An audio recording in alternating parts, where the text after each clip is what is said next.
আজ আমি শীতকালীন একটা নিরামিষ রেসিপি নিয়ে হাজির হয়েছি। দেখেই বুঝতে পারছো, কড়াইশুঁটির ধোকা। এটা সম্পূর্ণ নিরামিষ, আর এটা কিন্তু নতুনত্ব কিচ্ছু নয়।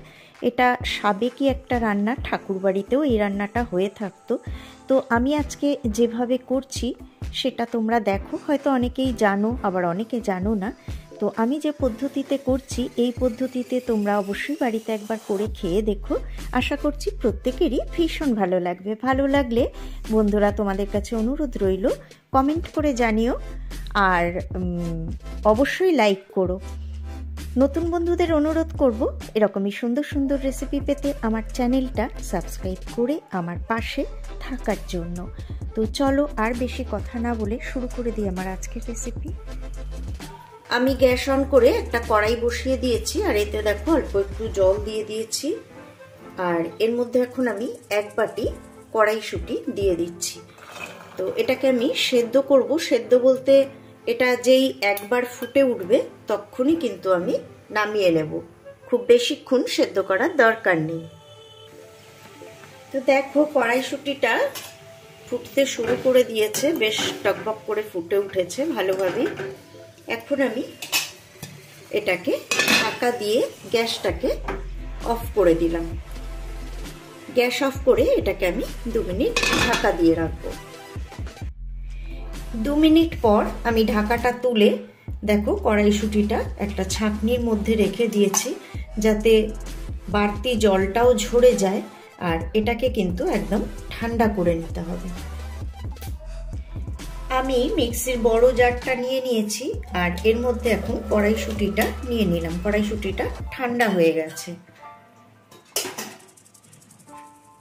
আর এর মধ্যে দিয়ে দেব একটা কাঁচা লঙ্কা, যেহেতু কড়াইশুঁটিটা কম। তবে তোমরা ঝাল যদি বেশি খাও তাহলে তোমরা ঝাল আর একটু দিতে পারো।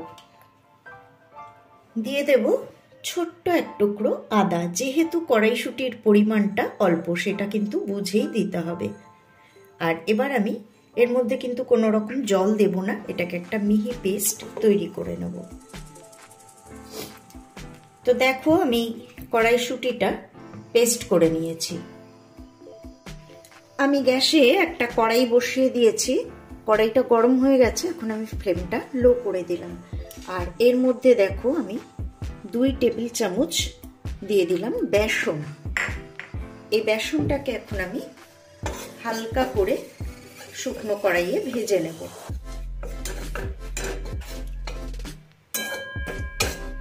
আর এটা কিন্তু ক্রমাগতই নাড়তে হবে, তা না হলে পুড়ে ধরবে। একদম লো ফ্লেমে নাড়াচাড়া করে একটুখানি ভাজা, মানে এটার যে ময়েশ্চার সেটাকে আমি শুকিয়ে ফেলবো আর কি। কোনো রকম ভিজে ভাব থাকবে না, একটু ঝরঝরে হয়ে যাবে।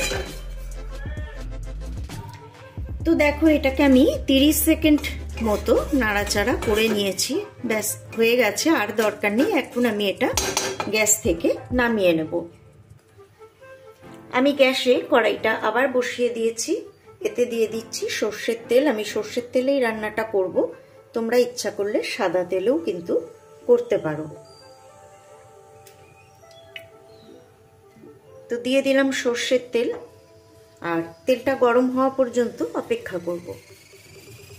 তো তেলটা গরম হয়ে গেছে, আর দেখো আমি এখানে একটা মাঝারি মাপের আলু একটু ছোট ডুমো ডুমো করে কেটে নিয়েছি। তোমরা কিন্তু আর একটু বড় টুকরোও করতে পারো।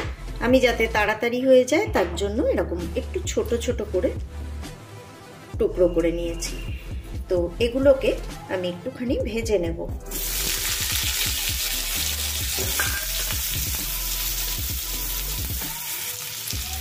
দিয়ে দেব সামান্য একটুখানি নুন, যাতে আলুগুলো তাড়াতাড়ি সফট হয়ে যায়।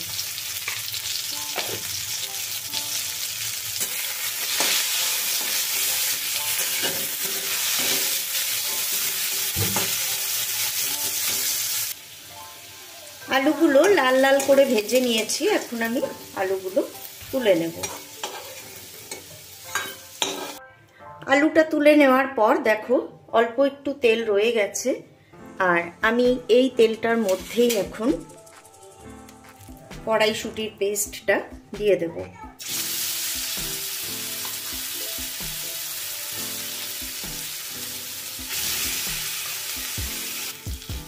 এবার আমি এর মধ্যে দিয়ে দেব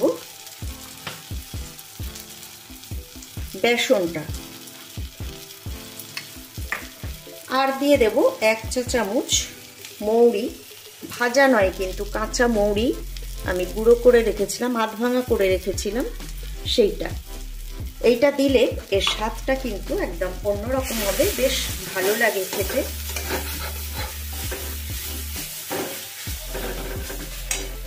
দিয়ে দেব স্বাদ মতো নুন,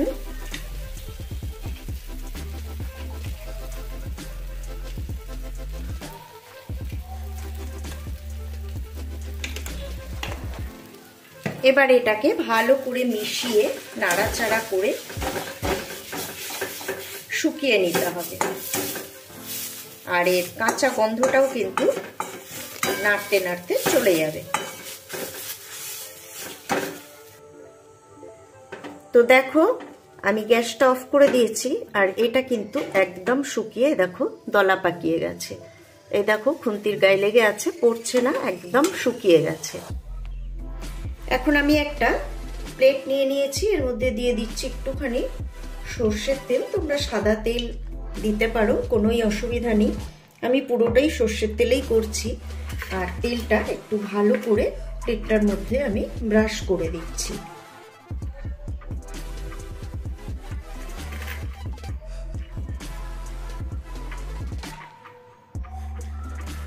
এবারে ওই কড়াইশুঁটির মিশ্রণটা আমি এর মধ্যে ঢেলে দেব।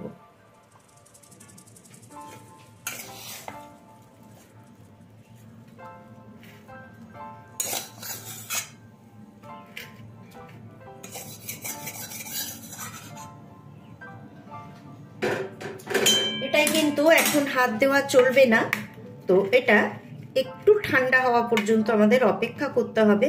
মানে হাতে সইবে এরকম গরম হলে তখনই আমি এটাকে ধরবো। তাও আমি একটু খুন্তি দিয়ে এটাকে এই অবস্থাতে একটু চৌকো শেপ দিয়ে রাখছি।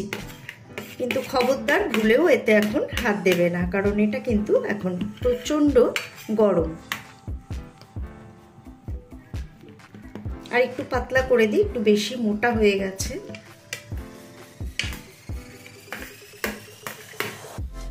তো দেখো এইভাবে একটা চৌকো শেপ দিয়ে এখন আমি রেখে দিচ্ছি। ফিরে আসছি এটা ঠান্ডা হলে।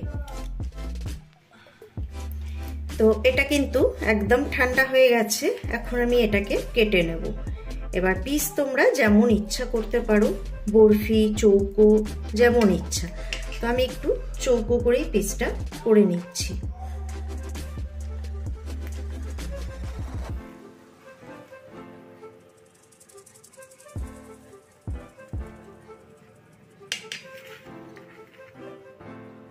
এইভাবে আমি পিসগুলো করে নিচ্ছি।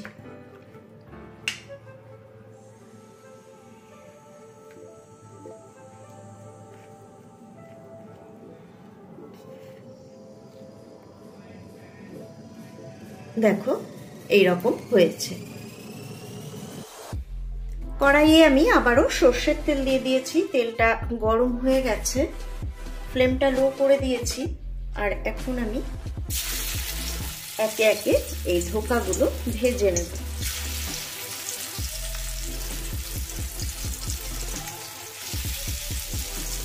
এখনই উল্টাবো না, আগে একটু ভাজা হয়ে যাবে ওপিকটা, তারপরেই আমি উল্টাবো।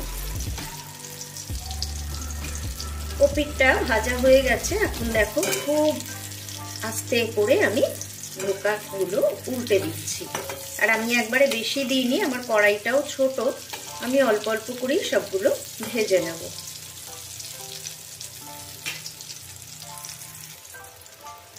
তো দেখতেই পাচ্ছ এই ধোকাগুলো ভাজা হয়ে গেছে, দু পিঠি একটু এরকম কালারটা চেঞ্জ হয়ে যাবে। এবারে আমি এগুলো তুলে বাদ বাকিগুলো ভেজে নেব। সব ধোকাগুলো ভেজে তুলে নিয়েছি, আর ওর মধ্যে এই তেলটা রয়ে গেছে, এই তেলেই দিয়ে দিলাম একটা শুকনো লঙ্কা ফাটিয়ে, আর দিয়ে দেব 1/4 টিস্পুন গোটা জিরে, দিয়ে দেব 1/4 টিস্পুন গ্রেট করে রাখা আদা, দিয়ে দেব হাফ চা চামচ জিরে গুঁড়ো, হাফ চা চামচ ধনে গুঁড়ো, অল্প একটু 1/4 টিস্পুন মতো দিয়ে দেব হলুদ গুঁড়ো। এবার আমি এর মধ্যে সামান্য একটু জল দিয়ে দেব যাতে মশলাটা পুড়ে না ধরে।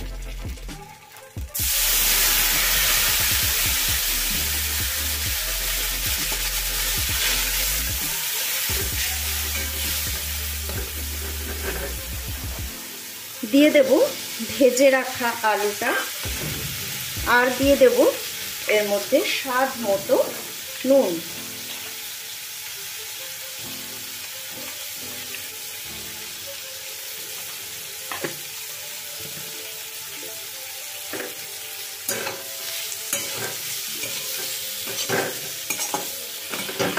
ভালো করে নাড়াচাড়া করে কষিয়ে নেব। আর এর মধ্যে এখন আমি দিয়ে দেব হাফ চা চামচ চিনি, আর দিয়ে দিচ্ছি দুটো চেরা কাঁচা লঙ্কা। এবার আমি এর মধ্যে দিয়ে দেব অল্প একটু জল, কারণ আলুটা কিন্তু আগেই ভালো করে ভেজে নিয়েছি, তো 80% কিন্তু সেদ্ধ হয়েই গেছে। এখন দিয়ে দিচ্ছি জল,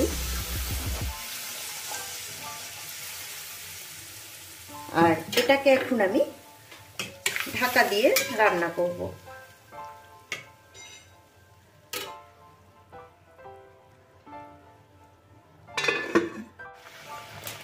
আলুগুলো কিন্তু সেদ্ধ হয়ে গেছে আর ঝোলটাও বেশ ঘন হয়ে গেছে।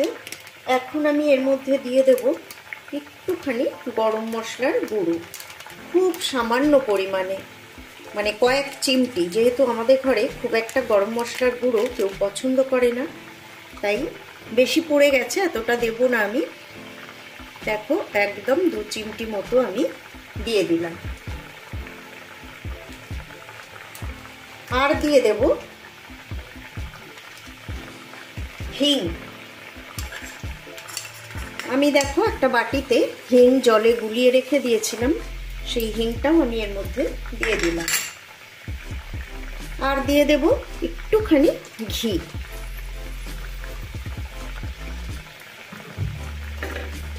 এবার ভালো করে মিশিয়ে দেব। আর এই সময় দেখে নিতে হবে নুন মিষ্টি সব ঠিক আছে কিনা, না হলে সেগুলো অ্যাড করতে হবে।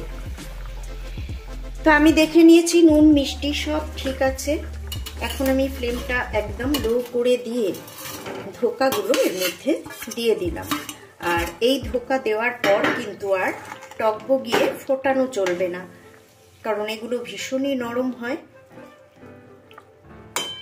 ডালের ধোকা তৈরি করলে একটু ফোটানো যায়, এগুলো ফোটানো চলবে না, এগুলো এমনি এর মধ্যে নরম হয়ে যাবে। ব্যাস এখন কিন্তু আমি গ্যাসটা অফ করে এটা ঢাকা দিয়ে দেব। বন্ধুরা, রেসিপিটা কেমন লাগলো আমাকে অবশ্যই কমেন্ট বক্সে কমেন্ট করে জানিও।